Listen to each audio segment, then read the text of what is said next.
I didn't realise I was on. How are you going, everyone? I thought this actually came in a little bit late. Give me a second, guys, because I'm going to talk about this story on OetaPixel, but I'm just trying to get organised. I think I'll cut this little bit off a little bit later. Let me just see. Join me now. I'm going to change this. I want to put a post in the photography videography school, so bear with me just for a second. Live now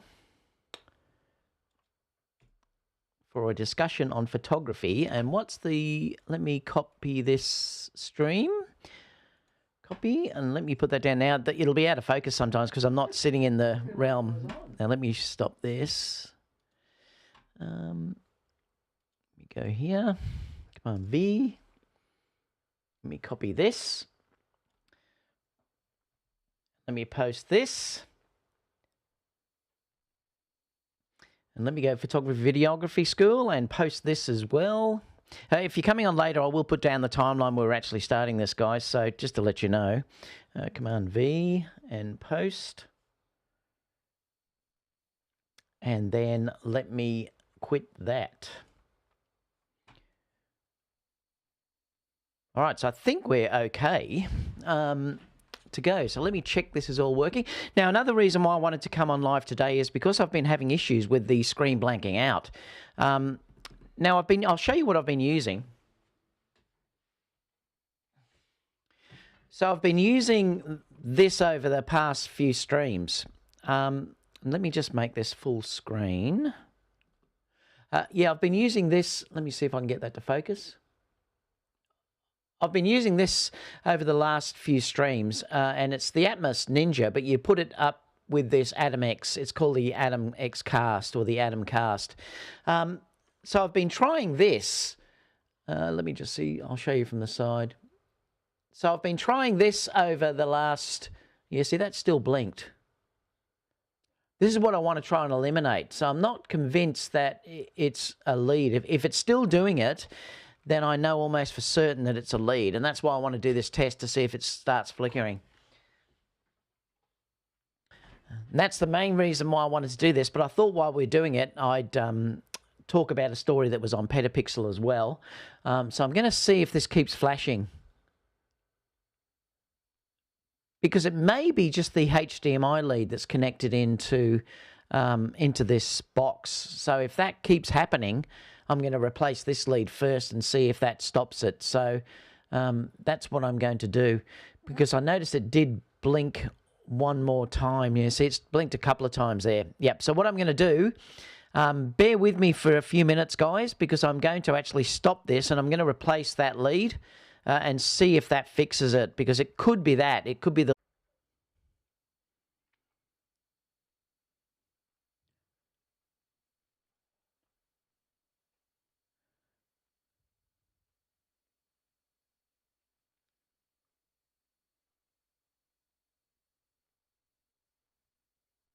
So let me see if this has helped. So what I've done is I've replaced the cable that's into the camera. So this will be interesting now to see if this blacks out anymore. Let me just check too that the comments and everything are working through here. Yep, they're all going. So fire away a couple of questions, because before I start this, I just want to make sure that we're not blinking, and then I'm going to go through it. So just say hi in the chat. Let me change my glasses. I'll put my reading ones on.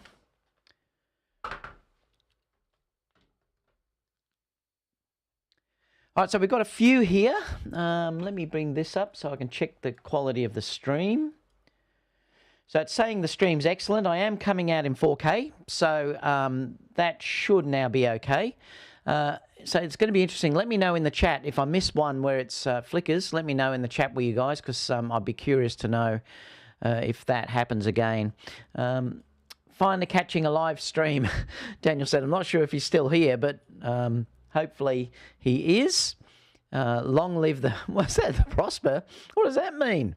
Hi, David. How are you, Terry?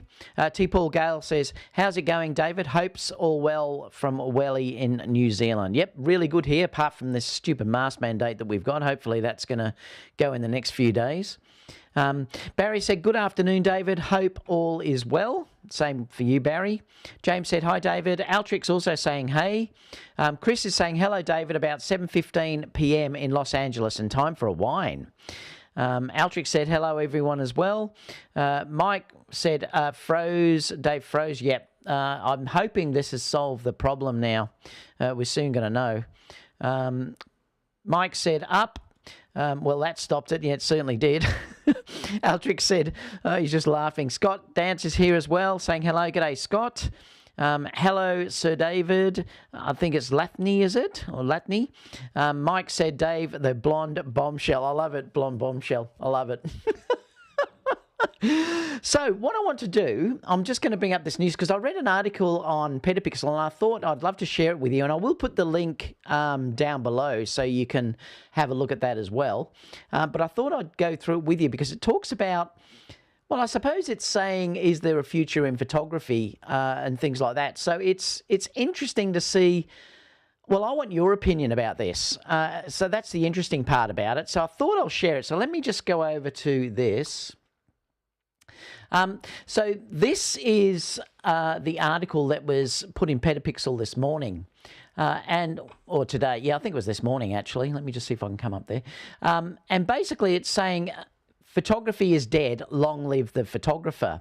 And I'm not going to read all of it because I have read it, but I'll leave it in the article down below so that you can get an idea about what they're saying in this article. But I just thought it'd be an interesting thing to have a discussion, and at the same time I can check that my system's all working as well. So basically, it's talking about this, well, the article is a guy talking about this person that's called O.P. Sharma. Now, he's a internationally recognised black and white film photographer. And if you want to check some of his work, you can click on these links and you'll be able to check some of the photographer's work.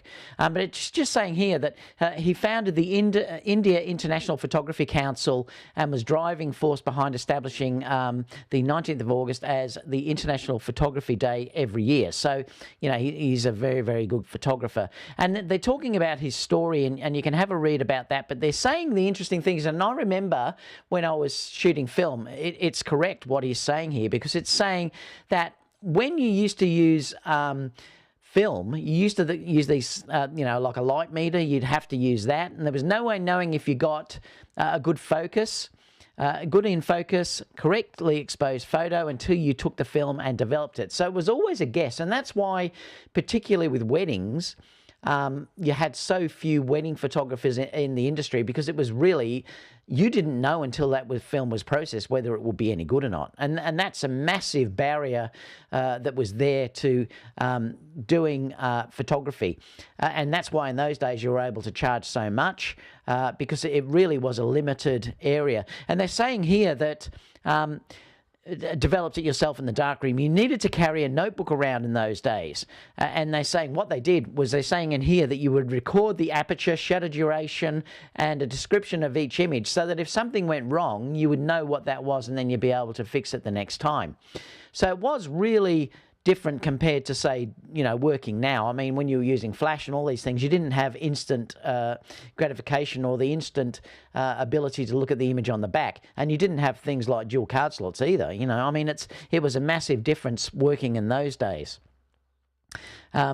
And then he said here that he studied photography when there were barriers to entry. And that's the main thing that they're sort of saying in this article, is the barriers of entry that were there were the thing that sort of kept people in a job and stopped it from being like open to everyone, in other words, because there was such a massive learning curve in this to get people working, or the knowledge to be able to shoot things like wedding and events. Look, if you were just doing family portraits or whatever, it didn't matter so much.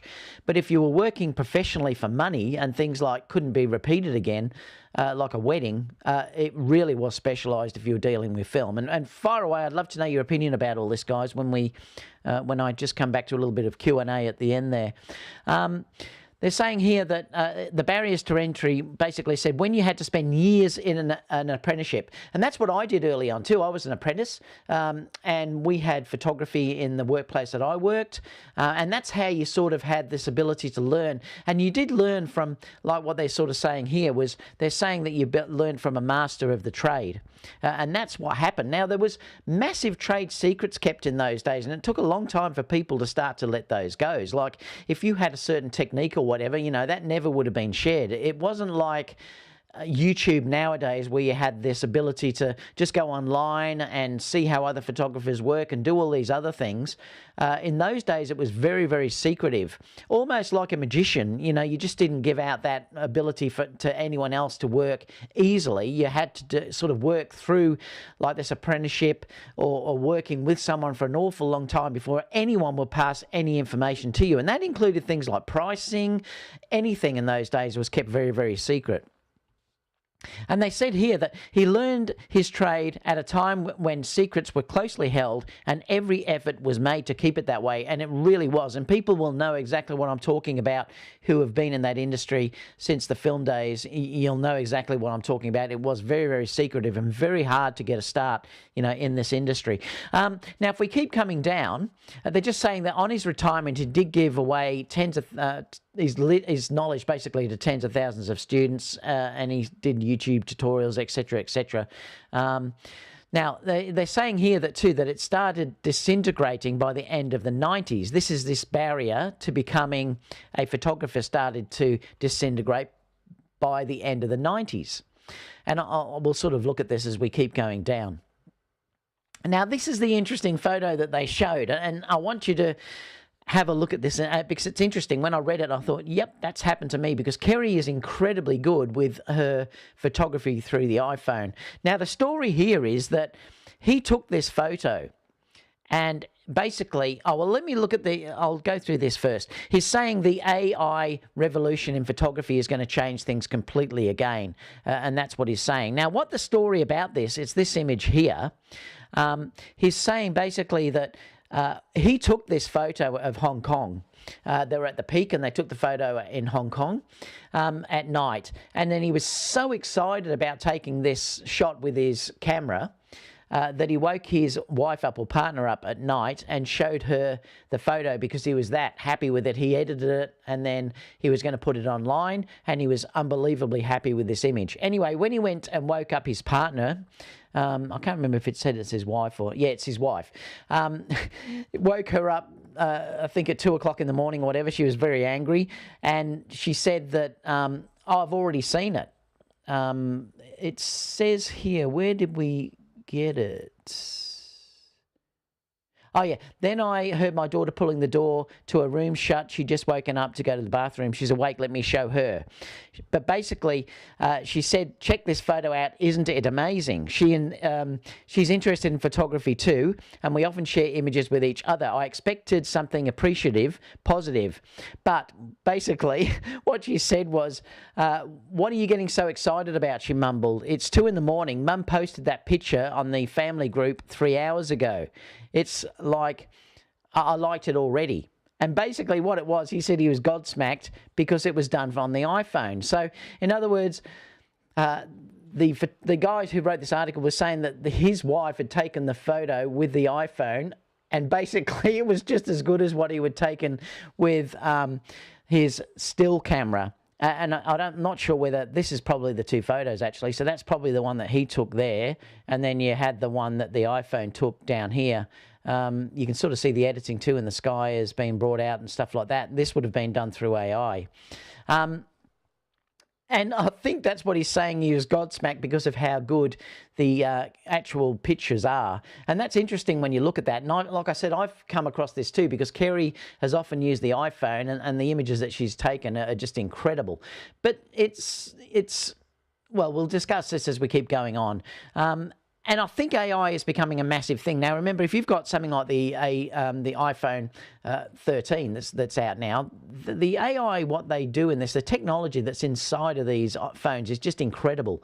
The way it can relight images and expose for background and foregrounds and things like that, it's just unbelievable. And in fact, he's saying in here that a little bit later that you can also buy now in the App Store apps that will simulate other photographers or take their style and make your images look like their style. So, you know, that's sort of interesting in itself as well.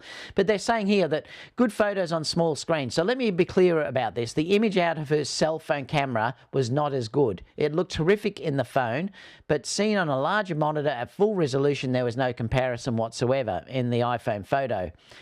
There was not as much detail, a lot less noise, and the colours were off. It was blurry in places it shouldn't be. It was just messy at full size when printed. So now that's what he's saying about that. But if you sort of read it a little bit later on, they're saying that here that even commercially, the needs of the industry have changed. Much of what's that, erstwhile or something, I don't know what that means, printed materials have gone online. And that's the thing that you've got to understand here, that very few of my clients now actually print anything. It's particularly weddings now. I do give a printed wedding book because I like them to have that, a wedding album. But apart from that now, most of the images that they sort of ask for are done with just looking at the images online. They do get a printable version of the file, but not many people print them anymore. They might print a couple of, you know, nice big ones just to put on their wall, and I do that. But apart from that, most of the images that they share now are sort of digital files. And that includes the dance groups and everything that I do as well. So it's saying that it's changed. Much of the printed materials have gone online, and a lot of the communication and advertising have become digital. Those media don't need huge images. For the most part, they don't need anything over the resolution of an office laptop monitor, which today is flirting around 2,000 pixels on the long side. And remember now, most of the time they're looking at these images and they're done on the iPhone, they're done on an iPad, things like that, or they view them on a television screen. Even on a 4K monitor, the latest iPhone, if you do full resolution, it looks really nice. And they're saying a modern cell phone camera would give you a usable image of that size. And they're saying here that add that to the mix, the fact that the AI in the cell phone did it in a fraction of a second, pretty much what I did over a couple of hours on my own. And this is doing things like where you take the image and then it sort of edits it immediately, you know, and it'll fix the lighting for you, or you can even relight it if you want to, and things like that. It really is incredible what power is sort of built inside the phones now. What else is it saying? Okay, so the phone didn't eat spaghetti and drink a couple of beers, but yeah. So point one, with artificial intelligence built into current phones, their speed of processing and the fact that photography needs of industry are not exacting as they were in the past, it means that in many cases you don't need to hire a photographer. And so that's what they're saying, that in many cases here, you don't need to hire a photographer. Just use your phone. Great photography is great, but for most things today, good photography is just fine. Now, this is an interesting comment, and yes, I do think that that could be the case, and I think that might be the case for family portraits, because I have seen quite a drop-off in family portraits and things like that in my business particularly, and I think that's come about probably maybe because there's so much more competition now, but also because they can now take really good shots with iPhones and things like that, and that could be the thing as well. So, you know, that may be an issue that's coming out as well. But if people really want amazing images and they've got the money to pay for it, they still will go for a professional photographer. But anyway, we'll keep going, because we'll look at this as a group later when we go into the comments. And then they're saying, yes, but what about a photographer's eye? But what about individual style? And they're saying, just as Picasso had his own style and Monet,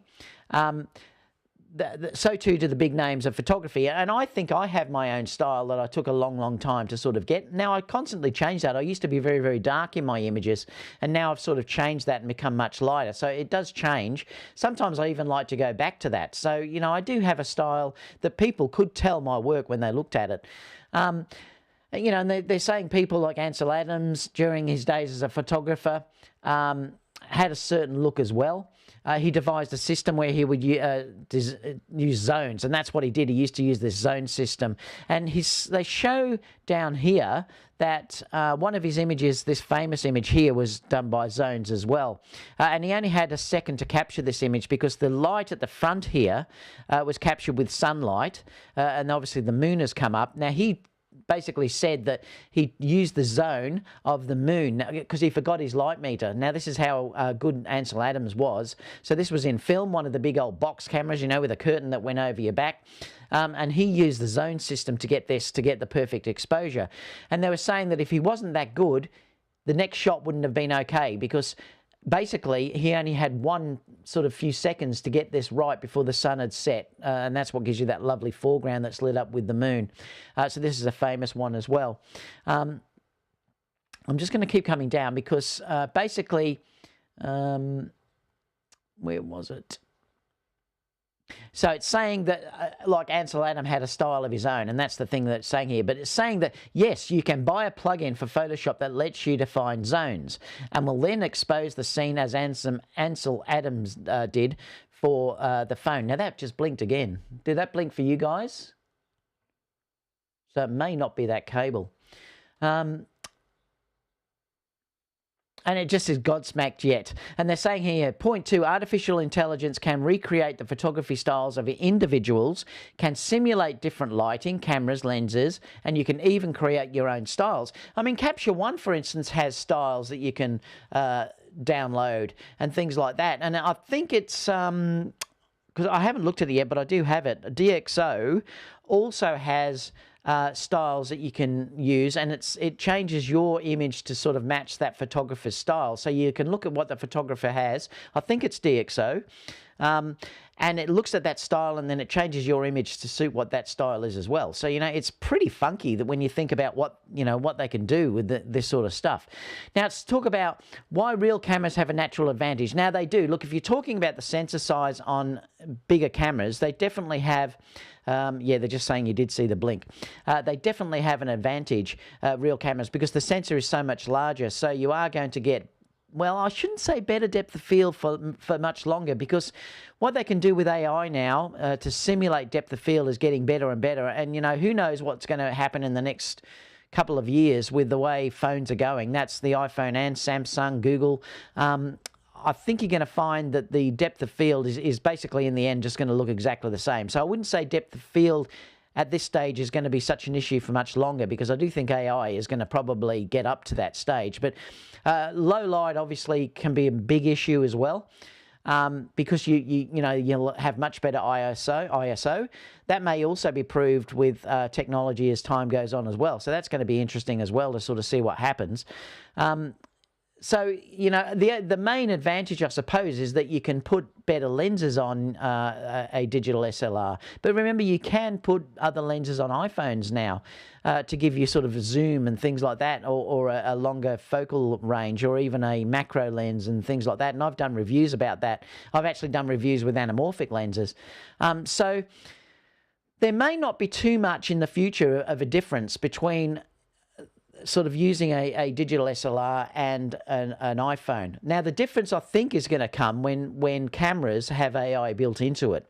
And that's only a matter. Some cameras do have some AI now built into it, but they certainly don't have AI built into it like what the phones do. And I think camera manufacturers have to do that, in fact.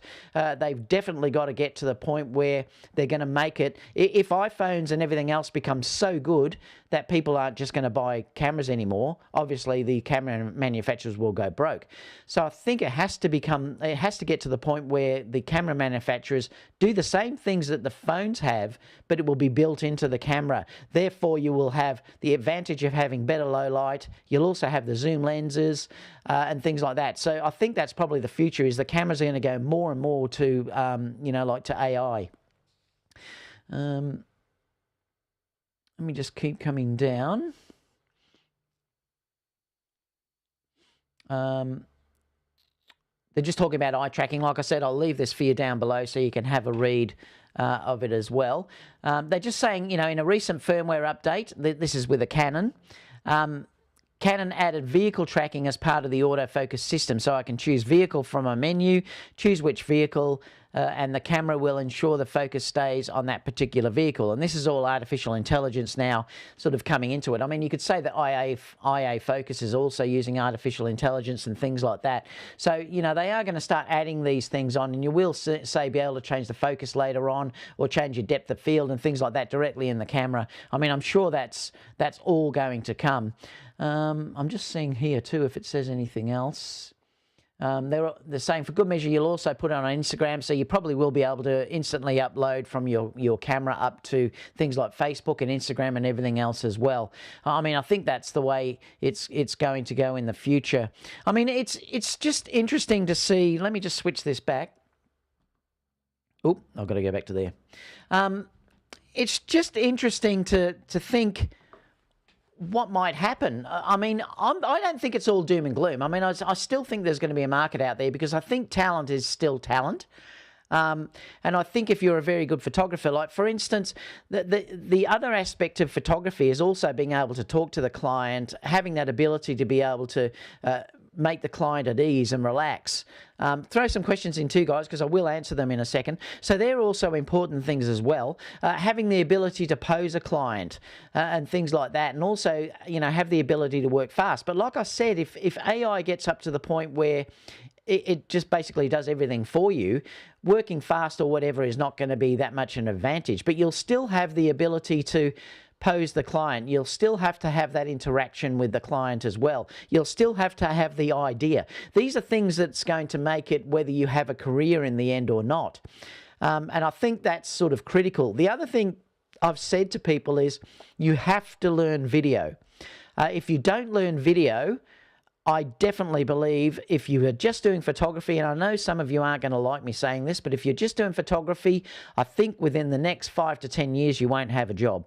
I'm getting more and more people asking me to do photography and stills at the same time. And you know, I basically started that whole thing because I talked about that before no one did it. You know, doing fusions in weddings, no one was doing that when I started to do it, particularly where I did everything, you know, with the same cameras, holding 2 cameras at the same time. I'm not sure anyone still does it actually. But you know, I think that's definitely the future. And I think it's going to move away from just normal stills. I have definitely seen a drastic change in the marketplace over the last 5 years. Like I said, some things that I used to get in my studio, I just don't get anywhere near that amount anymore. And I'm certain that sort of smartphones have had an impact on that side of it. Weddings, no. You know, that's still sort of limited to, yeah, well, like I said, you've got a one-off occasion and, you know, they still want to hire a professional for that sort of thing. Also, my dance groups and things like that still love to have a professional photographer in those. But, you know, certain other things are going to be harder and harder to find work. So my suggestion basically is to you to really learn things like management of your client, you know, learn how to make that client at ease and enjoy the shoot. Learn how to pose the client correctly. You know, these are things that a camera, well, I mean, they could possibly do it because you might have in the back of the camera where you get an image that comes up and it will show you how to pose and they'll fit that sort of pose and you can get that in the iPhone actually.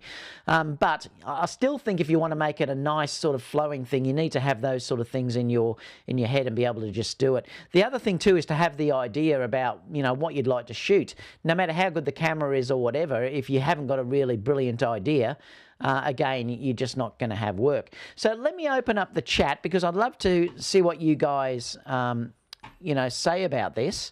I think it's only, let me know in the chat too, is it only frozen the once? It's weird though why it's still doing it. Let me just come down. Daniel said, okay, just got my decaf, what is it, keto ice cream and non-alcoholic beer ready to watch the stream. I shot a wedding on film in 2011, was nerve-wracking, and an assistant shooting digital too, just in case. Yeah, it is. It was nerve-wracking trying to shoot film at weddings. When you first do it on your own, it's very, very scary. I noticed that with Instagram, you kind of shoot for the thumbnail. It needs to just look good, tiny, not big. Yep. Scott said, some of my best photos were on an iPhone because I don't have a camera with me everywhere. And that's so true, Scott. Yep, that's happened to me too. Daniel said, I had an opposite experience once though. My 16 megapixel images look great on my 1080 monitor at home, but on the 5K iMac at school, it left me wanting a camera with more megapixels. Yeah, if that can happen. If you shoot 4K, you'll definitely get a nicer look if you have a high resolution camera. But I've got a feeling that's sort of going to be mute by the time the next iPhone comes about, because they're talking about a 40-odd megapixel update in the next iPhone camera. So who knows where that's going to go? I mean, if you look at the Samsung cameras and things like that, they're all well up there with megapixels. So I think it's only a matter of time before the iPhones sort of get up there too. Reduced technical barriers to entry is good. It means more people can participate, even just as a hobby, and it forces more artistic creativity. Yeah, I agree, Nivak. It's good if you are not a professional. If you're a professional, it's not so good because it's harder and harder to get work. I know, luckily, I mean, I don't do baby photography. I hate it because I just don't like it. I just can't be bothered to spend the time and everything. Look, it's a hard job. I just don't like doing it.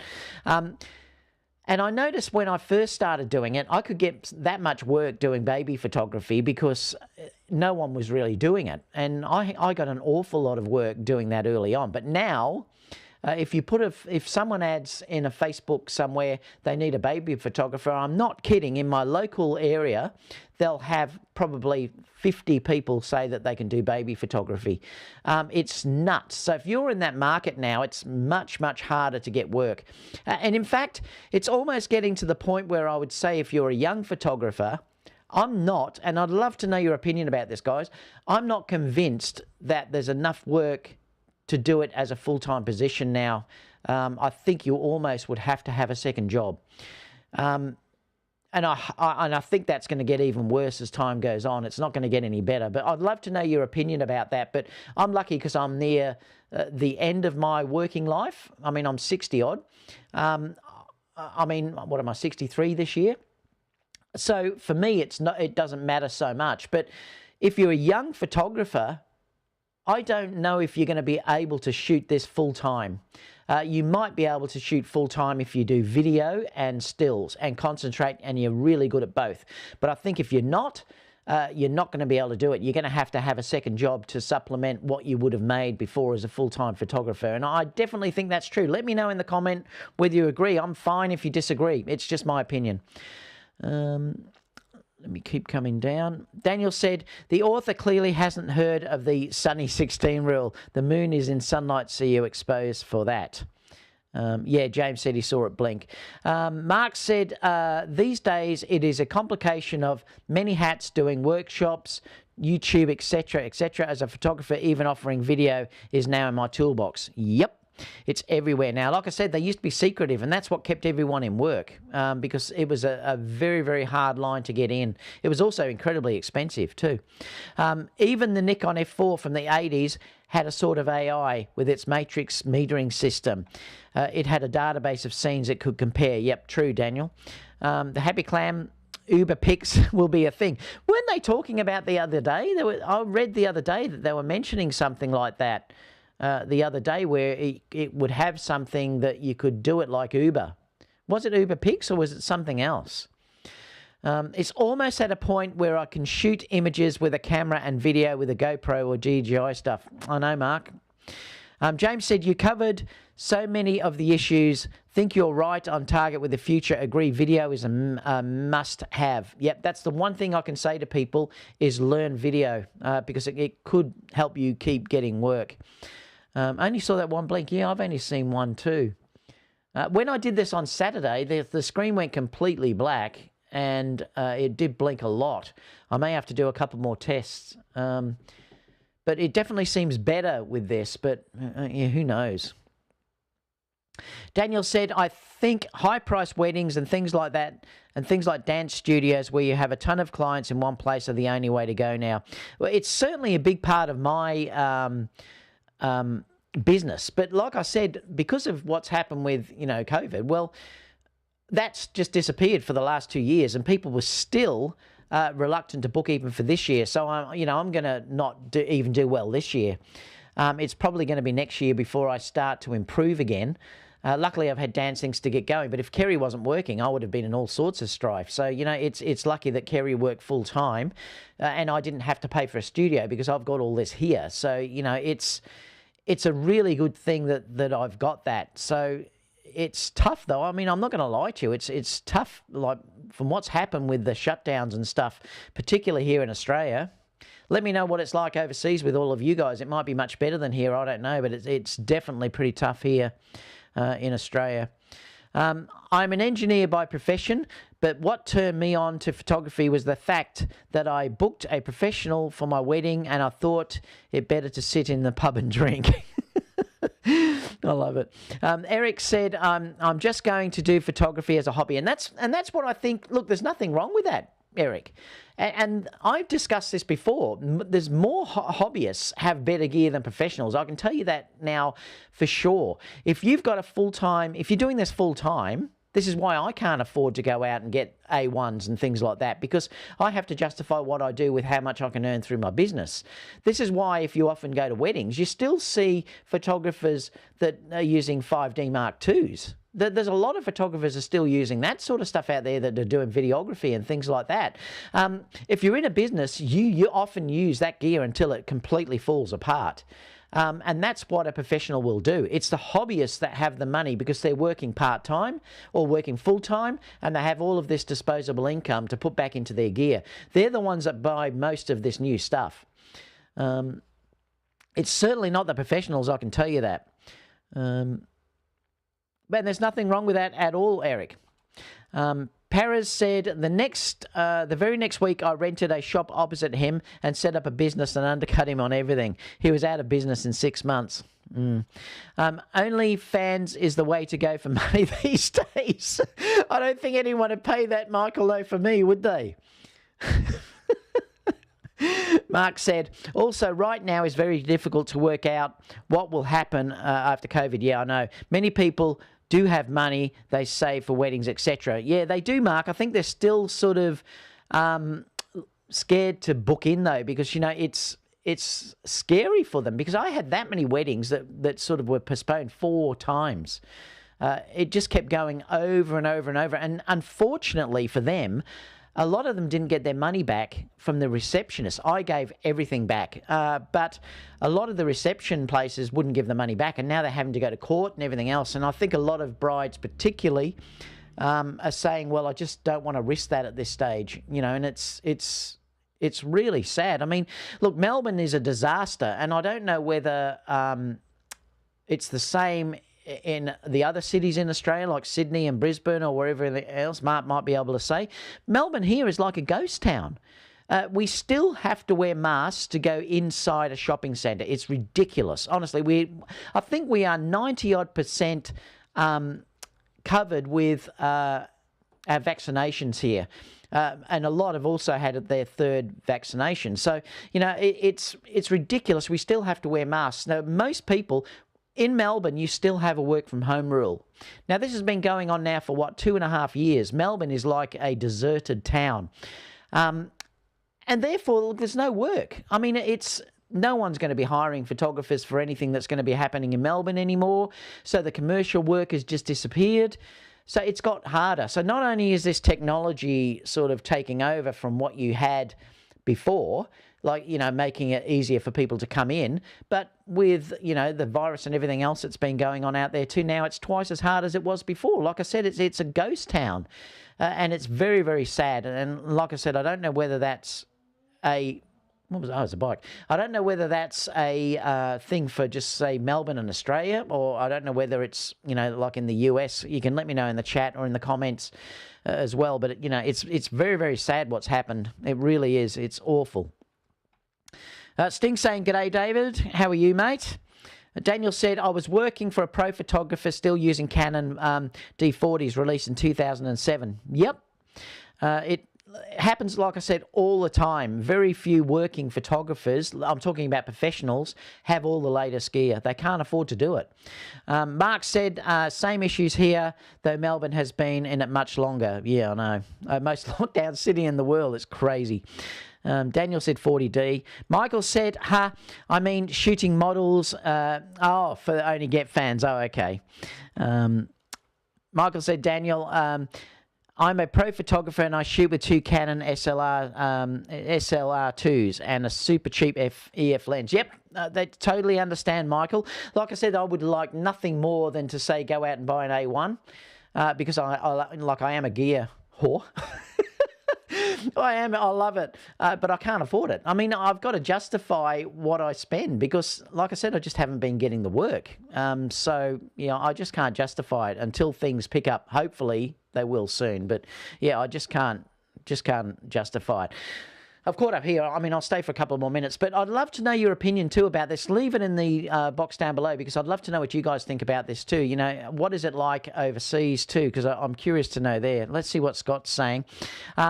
Here in the US, most of the mandates are gone unless you're in a huge city like New York. Yeah, see, they're still here, Scott. It's ridiculous. I mean, it is crazy. We've only just got rid of having to check in when we go into shopping centres and stuff. It's nuts.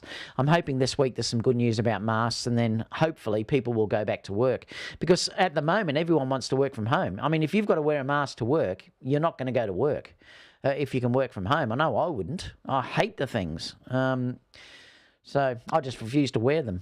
But, if I get caught, I get fined. So... But, that's, like I said, an issue. And like I said, no one wants to basically go out and get photography in those sort of situations, and tourism is shot because, people just aren't coming in. So hopefully things pick up soon. I hope it does. They've got a lot to answer for, the people that have caused all of this, that's for sure. So if you can, leave some comments down below because I'd love to know what you think. I might do another test later in the week to see if this does black out again. It only did it once. If that was the case, I mean, I'm quite happy. But Saturday it was pretty bad. It kept blacking out for ages and then it went completely black. So I'll just have to see how this goes. I might do a couple more tests to see what happens. Because I like to shoot in 4K. I like to do these in 4K. I don't want to change that. So I'll just have to see what happens. Mark said the other thing going against photographers is the ability to advertise since most is online. Oh, yeah, true. It is all online now. I mean, who gets prints done anymore? It is all online, Mark. I agree. Sting said, here in Japan, it's pretty normal, but the borders are closed. Interesting. Paris said, here in the UAE, if you walk around with Pro Kit, you get stopped by police constantly. Wow, that's interesting. What, they're not allowed to work at all? That's a really interesting one. Don't know. All right, guys. I'm going to call it a day. Thanks so much for tuning in, everyone. I might